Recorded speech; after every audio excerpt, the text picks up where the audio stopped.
사탄과 귀신의 존재에 관한 여러 견해가 있습니다.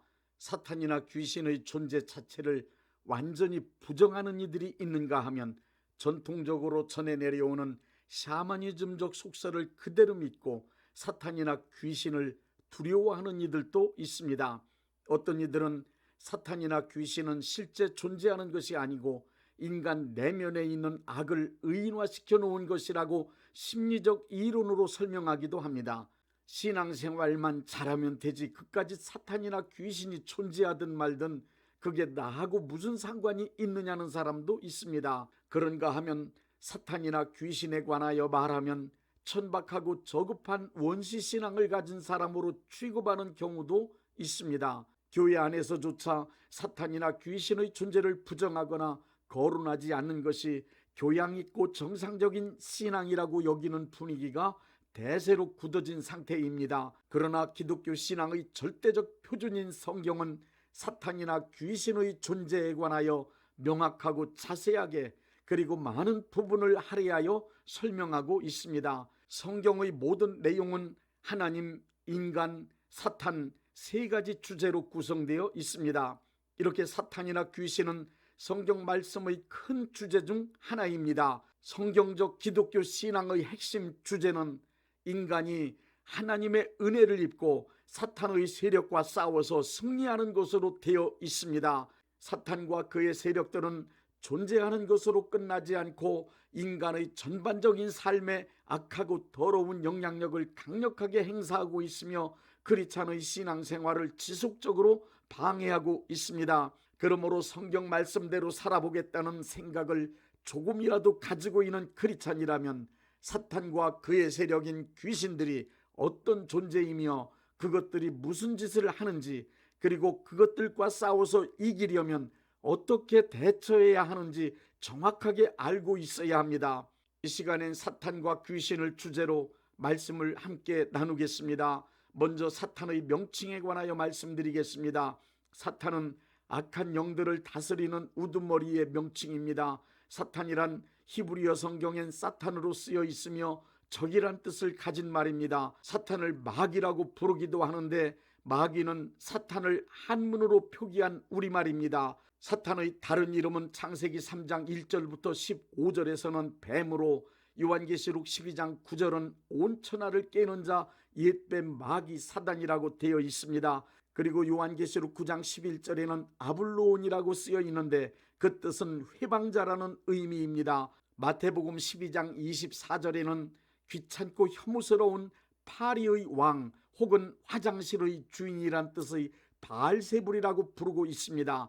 사탄의 정체는 에스겔 28장 12절부터 15절과 이사야 14장 12절부터 15절 이 두 구절 내용에 의하면 인류보다 먼저 창조된 신분이 높은 천사를 말합니다. 신분이 높은 천사가 교만해진 끝에 하나님께 반역하고 하나님의 영역에서 추방되어 사탄이 되었다고 기록되어 있습니다. 그렇다면 귀신이란 무엇입니까?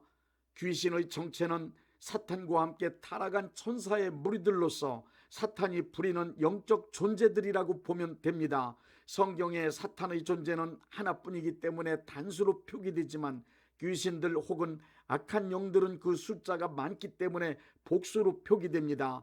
귀신들은 악한 영, 어둠의 영, 더러운 영 등 여러 이름으로 불려집니다. 사탄이 하는 일을 말씀드리겠습니다. 사탄은 항상 하나님의 뜻을 대적하고 하나님의 일을 회방하는 악한 짓을 저지르는 것이 본업입니다.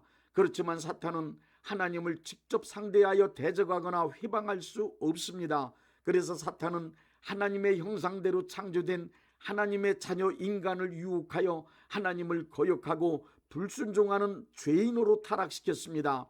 인간은 사탄의 뜻을 따라 살아가며 사탄의 일을 하는 사탄의 종이 되고 말았습니다. 사탄은 이 세상 모든 인간의 왕이 된 것입니다. 사탄은 이 세상 사람들은 물론 구원받은 우리 크리스찬들에게까지 그 영향력을 강력하게 끼치고 있습니다. 고린도후서 4장 4절에 보니 이 세상 사람들이 하나님께 돌아갈 수 없도록 정신을 혼미케 하여 예수님을 믿지 못하게 만들고 있습니다.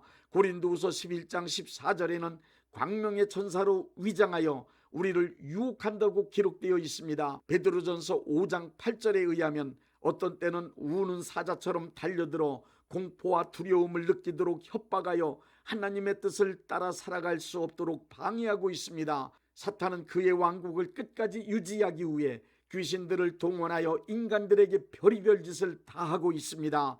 이제 사탄이 악하고 거짓된 목적을 이루기 위해 맹렬하게 활동하는 네 곳을 말씀드리겠습니다. 첫째, 인간의 마음 속에서 활동합니다. 인간의 마음은 사탄이 가장 크게 일하는 영역입니다. 사탄은 인간의 마음 속에 사탄의 생각을 불어넣어 한 시대와 사회 그리고 단체와 국가를 사탄의 뜻대로 움직여갑니다. 무당만 그런 것이 아니라 이 세상의 타락한 모든 인간들은 사탄으로부터 영감을 받으며 살아가고 있습니다.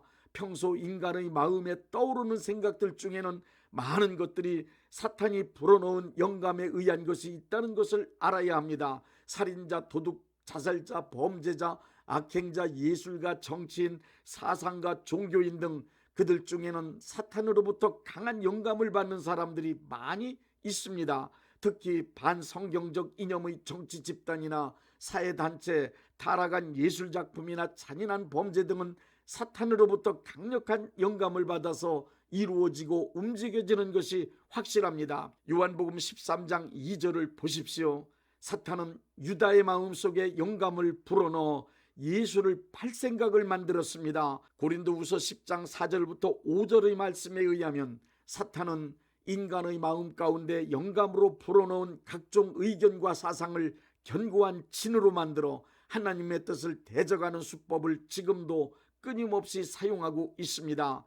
둘째, 육체 안에서 활동합니다. 육체적인 질병의 여러 가지 원인 가운데 사탄의 공격, 즉 귀신의 침투로 인한 종류의 질병이 분명히 있습니다. 욥기를 통해서 보듯이 욥의 온몸에 났던 종기는 의학으로 치료할 수 없는 질병이었습니다. 이것은 의학상의 질병이 아니라 사탄의 공격이 원인이 되어 발생한 병이기 때문입니다. 그 외에도 사탄의 세력들은 인간의 육체 안에서 갖가지 수법으로 활동하고 있습니다. 셋째, 양심 안에서도 활동합니다. 크리스찬이 죄를 범한 후 양심의 가책이 계속 일어나는데도 회개하지 않으면 양심 안에서 사탄의 활동이 적극적으로 시작되는데 그것을 사탄의 참소라고 말합니다. 참소란 고소한다는 뜻이지만 약점을 잡고 말로 괴롭히는 조롱과도 같은 것입니다. 사탄의 참소는 크리스찬을 죄의식에 사로잡히게 만들어 괴롭힘으로 하나님을 멀리하도록 만드는 것이 목적입니다. 사탄의 참소를 받아들여 죄의식에 사로잡힌 사람은 위축된 채 늘 패배의식으로 살 수밖에 없습니다. 심하면 자포자기 해버림으로 자기 인생을 사탄이 원하는 바대로 만들어버리기도 합니다. 참소는 크리스찬이 하나님을 떠나게 만드는 사탄의 가장 흉악하고 효력 있는 무기입니다. 넷째, 환경 안에서도 역사합니다. 사탄은 우리의 모든 삶의 터전 안에서 직접적으로 그리고 능동적으로 역사하고 있습니다. 크리스찬이 살아가는 환경 가운데 사탄은 항상 디모데전서 3장 7절 말씀대로 비방하고 올무를 놓는 자입니다. 욥의 경우 사탄에 의해 기르는 가축이 적에게 약탈되고 갑자기 집이 무너져 자녀들이 깔려 죽는 등의 끔찍한 일들이 일어났습니다. 이러한 사건들은 사탄과 그의 세력들이 직접적으로 하는 일들입니다. 그러므로 우리의 삶의 환경 가운데 일어나는 모든 일들을 우연이라고 여기거나 흔히 있는 일이라고 소홀히 생각하지 말아야 합니다.